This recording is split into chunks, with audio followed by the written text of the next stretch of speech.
গভীরভাবে মেঘলা রয়েছে আকাশ। দক্ষিণবঙ্গের একাধিক জেলায় আজ বজ্রবিদ্যুৎ সহ বৃষ্টি হয়েছে।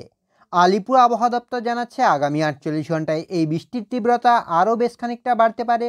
বিপদের আশঙ্কার কথা জানানো হয়েছে আলিপুর আবহাওয়া দপ্তরের তরফ থেকে। বিশেষ করে কৃষকদের ক্ষেত্রে ইতিমধ্যেই সতর্কবার্তা জারি করে আলিপুর আবহাওয়া দপ্তর বলছে, পূর্ব মেদিনীপুর, দক্ষিণ 24 পরগনা এবং পশ্চিম মেদিনীপুরের বিস্তীর্ণ অঞ্চলে বিক্ষিপ্তভাবে বৃষ্টির সম্ভাবনা থাকছে। বৃষ্টির কারণে তাপমাত্রা বেশ খানিকটা বাড়তে পারে, ফলে শীতের আমেজ ফের একবার উধাও হতে চলেছে বাংলা থেকে।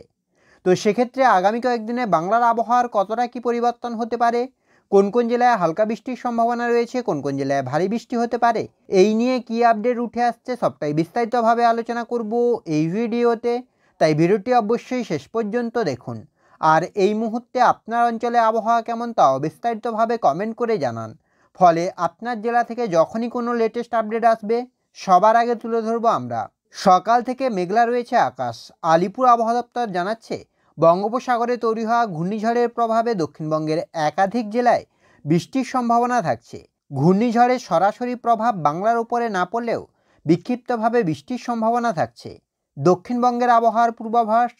আজ এক্ষুনি দেয়া আলিপুর আবহাওয়া দপ্তরের পূর্বাভাস অনুযায়ী আগামী 24 ঘন্টায় অর্থাৎ মঙ্গলবার সকালের মধ্যে আপাতত বিক্ষিপ্তভাবে হালকা থেকে মাঝারি বৃষ্টির সম্ভাবনা থাকছে দক্ষিণবঙ্গের একাধিক জেলায়। বিশেষ করে পূর্ব মেদিনীপুর, দক্ষিণ 24 পরগনা এবং পশ্চিম মেদিনীপুরে বৃষ্টির সম্ভাবনা থাকছে। পরবর্তী 48 ঘন্টায় অর্থাৎ মঙ্গলবার এবং বুধবারের ক্ষেত্রেও বজ্রবিদ্যুৎ সহ বিক্ষিপ্তভাবে বৃষ্টির সম্ভাবনা থাকছে। বৃষ্টির ফলে তাপমাত্রা কিছুটা বাড়তে পারে দক্ষিণবঙ্গের জেলাগুলিতে। উত্তরবঙ্গের আবহাওয়ার পূর্বাভাস। আগামী 24 ঘন্টায় উত্তরবঙ্গের আকাশ পরিষ্কার থাকবে, তবে দার্জিলিং এবং কালিম্পংয়ে খুব সামান্য বৃষ্টি হলেও হতে পারে। সেই সঙ্গে কুয়াশার সম্ভাবনা থাকছে হিমালয়ের পাদদেশ সংলগ্ন জেলাগুলিতে। পরবর্তী 48 ঘন্টাতেও উত্তরবঙ্গের আবহাওয়ার বড় কোনো পরিবর্তন নেই। কলকাতার আবহাওয়ার পূর্বাভাস।